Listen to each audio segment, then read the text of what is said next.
Monsieur le Président, Monsieur le ministre garde des Sceaux, Monsieur le ministre en charge des institutions, chers collègues, li ngeen ñu dajalee tey fii ci session extraordinaire ngir ñu càmbar article 37 de la Constitution wax dëgg fa yàlla mënoon ngeen ñu ko jéggal rekk ngeen vocal ñu ko ndaxte sénégalais yi bu ñu jëlee seen yaakaar jël seen ñàkk jël seen kóolute teg ko ci loxoy président de la république mu tabb premier ministre ñu teg ko itam ci loxo président de l'Assemblée nationale sénégalais yi waruñu leen a gën a gore ndaxte wax sa am-am ci bi ngay dugg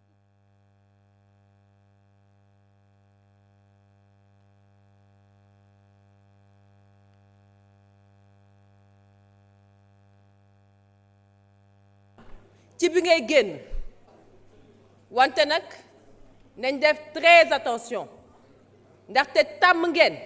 saa yu ñu leen yónnee tableau boo leen demee ngeen faussé buñ ñëwee effacé li ngeen bind suñu collègue député bi wax na ko sànq. bëggee wax ci premier ministre ak gouvernement wam nañ ko dugal ci titre 4 bu ñu bëggee wax ci président de l'Assemblée nationale nañu ko dugal ci titre 6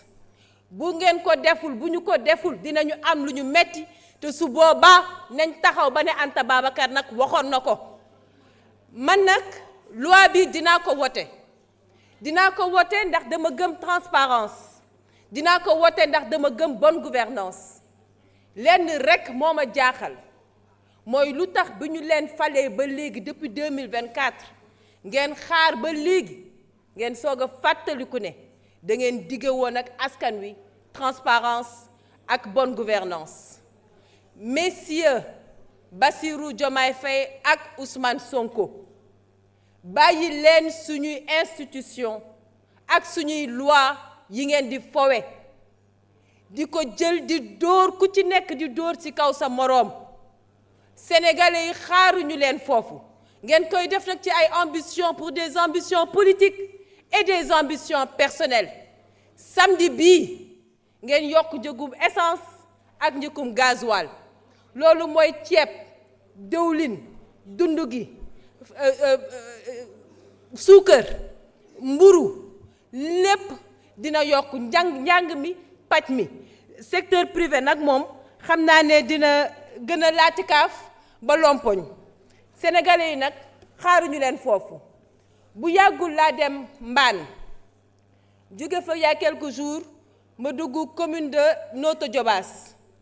dem ba Kër Masila Kër Madiama dem Guéyeen dugg fa dem ba Touba Peykouk ci commune Fandène mais est-ce que xam ngeen ne ñooñu article 37 bii de la constitution du seen problème mooy ndox amuñu ndox jigéen ñi ma tasanteel nee nañu bu ñu xëyee 5 litres ndox yi nga xamante ne moom la ñuy am par bis dañuy tànn ba xam dañ ciy sangu dañ ciy togg wala dañuy jox gétt gi lu ñu naan foofu la ñu sénégalais yi di xaar ma bëgg nag ngeen bàyyi di ñu teg ci cin gu jàpp li sénégalais yi soxla fi ñu toll nii mooy ñu tabaxaat jikko yi la refondation de nos valeurs delluwaat sur les vrais débats économiques tàppewaat xol yi ndaxte bu ñu ko deful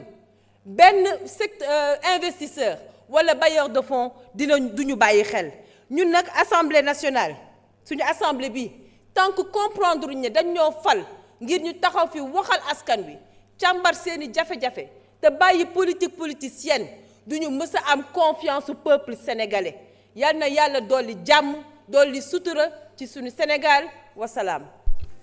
jërëjëf Papa Tahirou Sarr, vous avez la parole. Banta Wagué se prépare.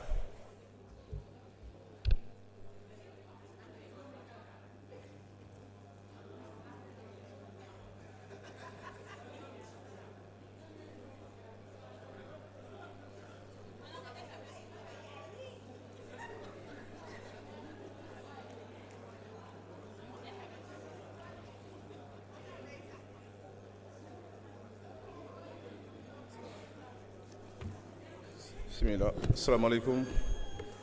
Monsieur le Président, chers ministres, chers les collaborateurs. Monsieur le ministre de la Justice, dama la bëggoon interpeller sur une injustice bi ay Sénégalais di dund entre Colobane par des envahissements des mendiants étrangers. Médina aussi par un envahissement des étrangers yoo xam maanaam dañuy. S'il vous plaît, koñ bi chers collègues. waa Colobane instant bi nii dundatuñu parce que seen patrimoine comme on parle aujourd'hui de patrimoine seen patrimoine maanaam mooy seen koñ seen dëkkuwaay seen buntu kër ay étrangers ñoo ko envahir di fa def du n'importe quoi pour ne pas citer le nom di fa def seen besoin jusqu'à même ça te loolu ba léegi état waxu ci. Médina aussi c'est pareil ay étrangers ñoo fa nekk lëmbe koñ bi di fa def lu leen neex di créer un banditisme local foofu noonu de sorte que ba léegi kenn gisul intervention état bi. soo demee aussi au niveau des Mamelles des Almadies mendicité bi mi ngi fa étrangère bi ak prostitution étrangère ba ñu fa nekk seen dëkkuwaay normalul guddi bi tapage nocturne la te ñu koy def ñëpp c'est pas des Sénégalais et ba léegi ñi ngi dénoncer ñi ngi def ay public reportage mais ba léegi état amul nu mu ko taxawee nu mu ko waxee te loolu injustice la donc je me présente devant vous monsieur le ministre de la justice pour dénoncer injustice boobu noonu ñu xool maanaam lan mooy mëtuwaayu état bi ci intérêt ak protection ak sécurité sénégalais yooyu noonu. bi may jëm mooy aussi dama bëggoon rappeler que ni dugal naa trois propositions de loi benn bi relative à la carte de séjour au Sénégal beneen bi pour ñu criminaliser vente de l'état civil beneen bi pour ñu tere jaay suñu suuf étranger yi te loolu dama ko bëggoon jox devant toute l'Assemblée au ministre chargé des institutions parce que wóoruma ne egg na ci moom dama la koy jox devant l'Assemblée comme ça mu egg ci président de la République parce que wóoruma ne egg na ci moom parce que ba ma ko dugalee ba léegi ëpp na at daanaka ñetti proposition de loi yi et il est important parce que foofu la Sénégal toll li ñuy coow nii ñàkkalu ma ko ful la parce que pour man c'est un débat lu ñu mën a tenir la mais urgence su Sénégalais yi mooy maanaam employabilité bi nga xam ne daa am ñeneen ñu ko jël urgence Sénégalais yi mooy suufu Sénégal bi ñuy jaay urgence Sénégalais maanaam mooy occupation anarchique bi ak mendicité bi ak prostitution bi nga xam ne maanaam du ay Sénégalais ñoo ko def mais c'est des étrangers il faut ñu sécuriser Sénégal il faut ñu sécuriser suufu Sénégal il faut ñu sécuriser intérêt sénégalais yi te loolu il y va de la sécurité d'abord bi président bi yéene maanaam président bi expliquer ñu sa vision de politique migratoire bu dee am na wala amul expliquer ñu carrément lan lay yéene ci askanu Sénégal parce que ba tey le président n'a jamais expliqué sa vision li mu yéene askan bi enfin man dégguma ko dans la mesure où priorité yi njëkk mooy li ma la jox nii mooy nañu lijjanti envahissement bi am ci Sénégal le Sénégal il est envahi qu'on le dise ou pas le pays est envahi te ñu koy envahir yëpp dañ fay commencer am doole commencer fi di wax commencer di tontonteeg ñun te loolu kenn xamul fan la jëm on a vu les vidéos au niveau de Colobane ay borom kër ñoo génn di xeex ak ay étrangers pour défendre seen koñ défendre seen buntu kër parce que dañ fay def yoo xam ne du yoon donc loolu su ko état seetaanee suba askan bi ñoom ñooy fayul seen bopp te bis bu askan bi commencé fayul seen bopp kenn xamul fan lay taxaw